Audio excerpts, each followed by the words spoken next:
നിങ്ങളുടെ മനസ്സിലുള്ള ഒരു വലിയ സംശയമായിരിക്കും, ഞാൻ എപ്പോഴും 111 കാണുന്നു, 222 കാണുന്നു, ബട്ടർഫ്ലൈസിനെ കാണുന്നു, പല ഏഞ്ചൽ നമ്പേഴ്സും കാണുന്നു, അതുപോലെ തന്നെ മഴവില്ല് കാണുന്നു അല്ലെ. പക്ഷേ മാനിഫെസ്റ്റേഷൻ മാത്രം നടക്കുന്നില്ല, അല്ലെങ്കിൽ ആഗ്രഹിച്ച ലക്ഷ്യത്തിലേക്ക് എത്താൻ മാത്രം സാധിക്കുന്നില്ല. ഇത് എന്തുകൊണ്ടായിരിക്കും? പലരുടെയും ഒരു സംശയമാണിതല്ലേ. അത് എന്തുകൊണ്ടാണ് എന്നുള്ളതിനെ കുറിച്ചാണ് ഈ ഒരു വീഡിയോയിലൂടെ ഞാൻ നിങ്ങളോട് ഷെയർ ചെയ്യുന്നത്. അപ്പോൾ സ്കിപ്പ് ചെയ്യാതെ ഈ ഒരു വീഡിയോ മുഴുവനായിട്ട് കാണാൻ ശ്രമിക്കുക. ഇത് നമുക്ക് പലപ്പോഴും ഉണ്ടാകുന്ന ഒരു തോന്നൽ തന്നെയാണ്. എന്റെ മറ്റു പല വീഡിയോകളുടെ താഴെയും ഒരുപാട് പേര് കമന്റ്സ് ഇടുന്നുണ്ട്, ഞാൻ ഇന്ന നമ്പറുകളൊക്കെ കാണുന്നുണ്ട്, ബട്ടർഫ്ലൈസിനെ കാണുന്നുണ്ട്, പക്ഷെ എന്റെ ആഗ്രഹം നടക്കുന്നില്ല. ഈ ഒരു സൈൻ കാണുന്നതിന്റെ അർത്ഥം എന്ന് പറയുന്നത് നമ്മളുടെ ഉള്ളിലെ അവബോധം അല്ലെങ്കിൽ നമ്മളുടെ അവയർനെസ് കൂടിയിട്ടുണ്ട് എന്നാണ് ഈ ഒരു സയൻസ് നമ്മളോട് പറയുന്നത്. അതായത് യൂണിവേഴ്സ് പറയുന്നത്, നീ സത്യത്തിന്റെ മാർഗത്തിലാണ് നടക്കുന്നത്, നീ അത് തുടർന്നു കൊള്ളുക, ഞാൻ ഒപ്പം ഉണ്ടാകും എന്നാണ് ഈ ഒരു സൈൻ നമ്മളെ കാണിച്ചു തരുന്നതിലൂടെ യൂണിവേഴ്സ് പലപ്പോഴും നമ്മളോട് പറയാൻ ആഗ്രഹിക്കുന്നത്. അപ്പോഴും ഒരു സംശയം ഉണ്ടല്ലേ, യൂണിവേഴ്സ് നമ്മളുടെ ഒപ്പം ഉണ്ട്, എങ്കിൽ പിന്നെ എന്തുകൊണ്ടാണ് എന്റെ ആഗ്രഹം നടക്കാതെ പോകുന്നത്? അതിന്റെ ഒരു കാരണം നമ്മൾ നമ്മളോട് തന്നെ ചോദിക്കേണ്ടിയിരിക്കുന്നു.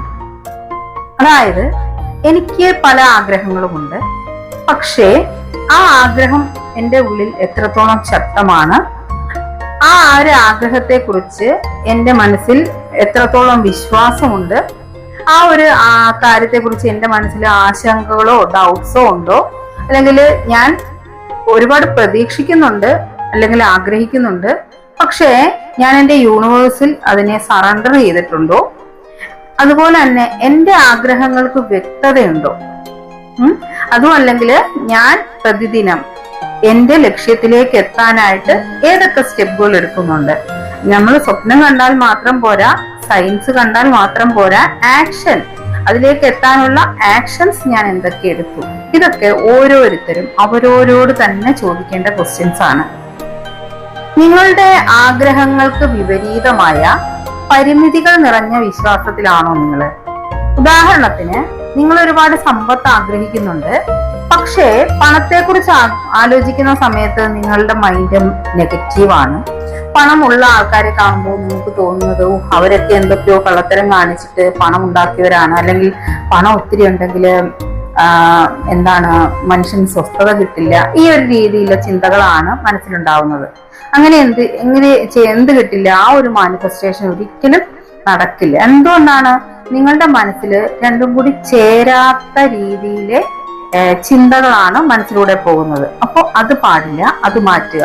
അതുപോലെ തന്നെ നെഗറ്റീവ് വികാരങ്ങൾ, ഭയം, സംശയം, ഉത്കണ്ഠ, ഏതെങ്കിലും ഒരു കാര്യം ചെയ്യാനായിട്ട് വരുമ്പോൾ ഞാനിത് ചെയ്താൽ ശരിയാകുമോ, അല്ലെങ്കിൽ എന്നെ കൊണ്ട് പറ്റുമോ, ആൾക്കാർ എന്ത് വിചാരിക്കും, ചെയ്യുന്നത് ശരിയാണോ, ഈ മാതിരി ഒരുപാട് ക്വസ്റ്റ്യൻസും നമ്മുടെ ഉള്ളിൽ നിന്ന് ഇങ്ങനെ ഉണ്ടായിക്കൊണ്ടിരിക്കും. ഒരു കാര്യം വേണമെന്ന് ഭയങ്കരമായിട്ട് ആഗ്രഹിക്കുന്നതിനോടൊപ്പമാണ് ഇത് ചെയ്യുന്നതെന്ന് ഓർക്കണം. അപ്പൊ എന്ത് സംഭവിക്കില്ല? നമ്മളുടെ മാനിഫെസ്റ്റേഷൻസ് നടക്കില്ല. അതുപോലെ തന്നെ ഒന്നാണ്, നമ്മൾ ഏതെങ്കിലും ഒരു കാര്യം നേടുന്നതിന് വേണ്ടിയിട്ട് അഫർമേഷൻസും വിഷ്വലൈസേഷനും ഒക്കെ ചെയ്യും. പക്ഷെ അത് ധൃതിയാ.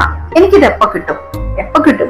ഞാൻ എത്ര ദിവസമായിട്ട് വിഷ്വലൈസേഷൻ ചെയ്യുന്നു, അഫർമേഷൻ ചെയ്യുന്നു, പക്ഷെ എനിക്ക് ഇതുവരെ കിട്ടിയില്ല. ഈ അക്ഷമ നമ്മളെ എങ്ങും കൊണ്ടെത്തിക്കില്ല.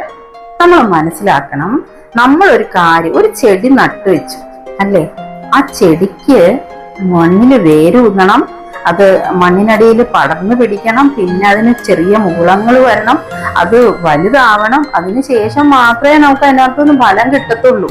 അതിന് വളരാനുള്ള സമയം നമ്മൾ കൊടുത്തേ പറ്റൂ എന്ന് പറഞ്ഞ പോലെ നമ്മളൊരു ആഗ്രഹത്തിന്റെ വിത്തിട്ടു, അതിന് നമ്മൾ വേണ്ടുന്ന വെള്ളവും വളവും ഒക്കെ ആയിട്ട് നമ്മളുടെ സ്വപ്നങ്ങളും ചിന്തകളും പ്രവൃത്തികളും ഒക്കെ ആഡ് ചെയ്തു, അതിനോടൊപ്പം മാനിഫെസ്റ്റേഷൻ ടെക്നിക്സുകളൊക്കെ ആഡ് ചെയ്തു.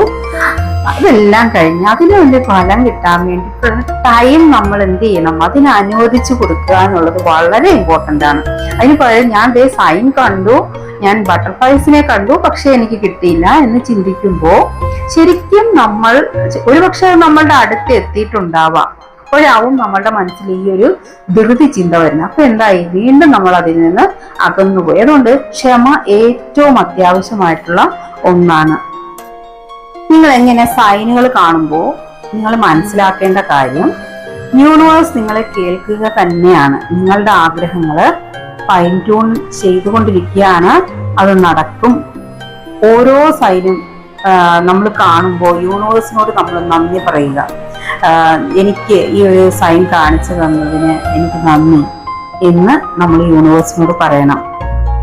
ആ ഒരു സമയത്ത് ഒരു അഫർമേഷൻ പറയുക, എന്റെ സ്വപ്നങ്ങൾ യാഥാർത്ഥ്യമാകും എന്നുള്ള സൈൻ കാണിച്ചു തന്നതിന് നന്ദി. യൂണിവേഴ്സ് എന്റെ പ്രാർത്ഥന കേൾക്കുന്നുണ്ട്, അവ കൃത്യസമയത്ത് എനിക്ക് ലഭിക്കും. ഈ ഒരു രീതിയിലുള്ള അഫർമേഷൻസ് നമ്മൾ പറയുക. സൈനുകൾ കാണുന്നത് ഒരിക്കലും വെറുതെ അല്ല. അത് സൈനുകൾ എന്ന് പറയുന്നത് നമ്മളുടെ വഴികാട്ടികൾ തന്നെയാണ്. ഓരോ സൈനുകളും നമുക്ക് ഓരോ കാര്യങ്ങൾ പറഞ്ഞു തരുന്നുണ്ട്. അതിനെക്കുറിച്ചുള്ള ഒരു ഡീറ്റെയിൽഡ് വീഡിയോ ഞാൻ മുമ്പിട്ടിട്ടുണ്ട്. അത് കാണാത്തവരൊക്കെ കാണുക. അപ്പോൾ യൂണിവേഴ്സ് എന്ത് തന്നെ തീരുമാനിച്ചിട്ടുണ്ടെങ്കിലും അത് നമ്മൾ ഓരോരുത്തരുടെയും നന്മയ്ക്ക് വേണ്ടിയിട്ട് തന്നെയായിരിക്കും. എന്താഗ്രഹിച്ചാലും അത് നടത്തി തരാനുള്ള പവറുള്ള ഒരു ശക്തി നമ്മളുടെ ഉള്ളിൽ തന്നെയുണ്ട്. അതുകൊണ്ട് തന്നെ ക്ഷമയോടെ കാത്തിരിക്കുക. എല്ലാവർക്കും എല്ലാ നന്മകളും നേരുന്നു. ഈ ഒരു വീഡിയോ നിങ്ങൾക്ക് ഉപകാരപ്പെട്ടു എങ്കിൽ എൻ്റെ ഈ ഒരു വീഡിയോ ലൈക്ക് ചെയ്യുക, കമന്റ് ചെയ്യുക, ഷെയർ ചെയ്യുക. Thank you for watching my video.